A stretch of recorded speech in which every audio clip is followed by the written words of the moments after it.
श्रेष्ठ आध्यात्मिक प्रतिमूर्ति, समाजसेवी और बौद्धिक वीरांगना भगिनी निवेदिता। मानव मात्र के प्रति भगवान बुद्ध के करुणा के मार्ग पर चलने की दीक्षा 25 मार्च 1898 को स्वामी विवेकानंद ने आयरलैंड में जन्मी और लंदन के चर्च बोर्डिंग स्कूल में पढ़ी। जिस मार्गरेट एलिजाबेथ नोबेल को दी थी, उसने गुरु द्वारा दिए नाम भगिनी निवेदिता को सार्थक व साकार किया। दीक्षा देते हुए स्वामी जी ने निवेदिता को कहा, जाओ और उस महान व्यक्ति का अनुसरण करो जिन्होंने अपना जीवन लोक कल्याण के लिए समर्पित किया और फिर बुद्धत्व प्राप्त कर संसार में पूजनीय बन गए। स्वामी विवेकानंद के व्यक्तित्व, कर्तृत्व और आचरण से प्रभावित होकर अपना जीवन भारतीय संस्कृति, हिंदू धर्म और समाज सेवा के लिए अर्पित करने वाली मार्गरेट एलिजाबेथ नोबेल का जन्म 28 अक्टूबर 1867 को आयरलैंड में हुआ था। 10 वर्ष की आयु में ही पिता सैमुअल का देहांत हुआ तो मां मैरी नोबेल और नानी ने प्रतिभाशाली मार्गरेट की शिक्षा दीक्षा पर जोर रखा और 17 वर्ष की आयु में ही इस होनहार युवती ने हैलीफैक्स कॉलेज से शिक्षा पूर्ण करने के बाद अध्यापन कार्य प्रारंभ किया। भगिनी निवेदिता के जीवन में हम लोगों के लिए एक और विशिष्ट बात आती है। वो जन्मतः यूरोप की थी, मिस मार्गरेट नोबल थी, परंतु उसने अपने मानस को संपूर्ण बदलते हुए भारत के साथ अपने आप को एकाकार किया और केवल उन्होंने किया और उन्होंने कहा ऐसा नहीं, उन्होंने अपने संकल्प को एक वाक्य में बताया, एक प्रश्न के उत्तर में, my life is given to India, in it I live और डाई।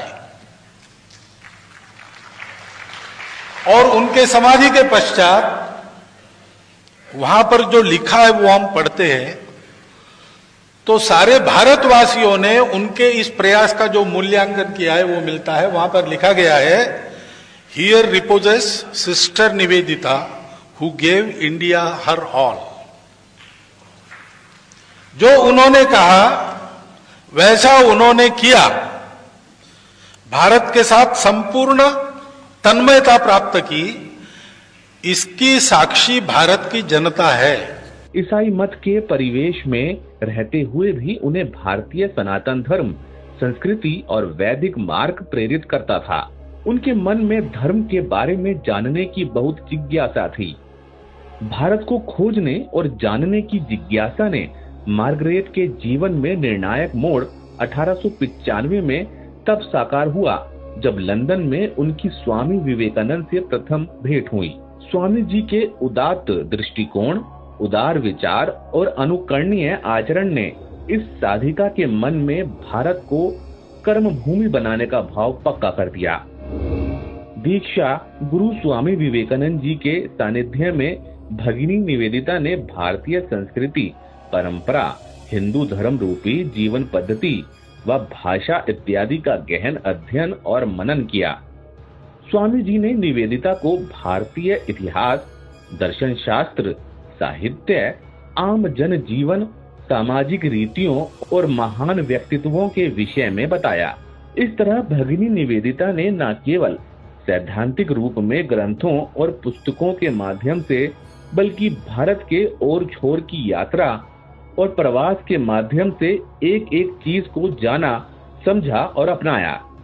अल्मोड़ा में उन्होंने पहली बार ध्यान की कला को सीखा। इसके साथ ही समय समय पर स्वामी विवेकानंद, जोसेफिन मैक्लोइड और सारा बुल के साथ भगिनी निवेदिता ने कश्मीर समेत भारत के कई हिस्सों का भ्रमण किया और एकदम निकट से यहाँ के लोगों, इतिहास और संस्कृति को समझा।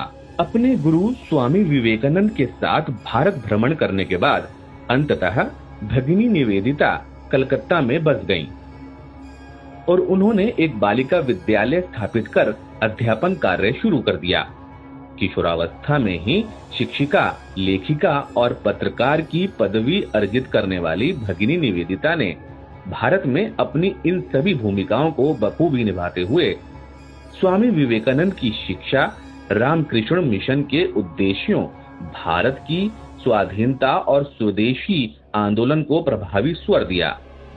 भारतीय संस्कृति और धर्म के प्रचार प्रसार और इनके विरुद्ध दुष्प्रचार का मुकाबला करने के साथ प्लेग महामारी में बीमारों की सेवा में अपनी सुध-बुध खोने वाली निवेदिता भारत का गौरव सिद्ध हुई।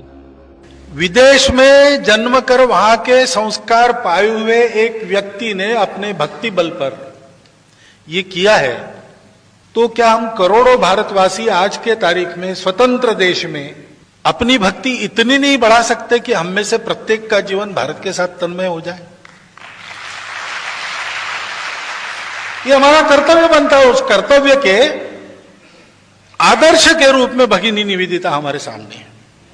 स्वामी विवेकानंद जी की शिष्या निवेदिता ने जहां भारतीय वैज्ञानिक डॉक्टर जगदीश चंद्र बसु के साथ लंदन में हो रहे अन्याय का प्रबल विरोध कर बसु के प्रबंधों का लेखन करवाया, वहीं नंदलाल बोस ऐसे अनेक कलाकारों का पुरातन भारतीय कला के पुनरुत्थान हेतु सहयोग किया। कहा जाता है कि राष्ट्र कवि सुब्रमण्यम भारती के विख्यात भारत भक्ति स्तोत्र की प्रेरणा निवेदिता ही थी। महर्षि अरविंद के क्रांतिकारियों को संगठित करने के कार्य में भी भगिनी निवेदिता का संबल निहित था। उनकी अनुपस्थिति में वंदे मातरम के संपादन की जिम्मेदारी निवेदिता को ही मिली थी। शारदा देवी ने बड़े स्नेह के साथ उन्हें बंगाली में खूकी अर्थात छोटी बेटी कहकर यूं ही नहीं पुकारा होगा।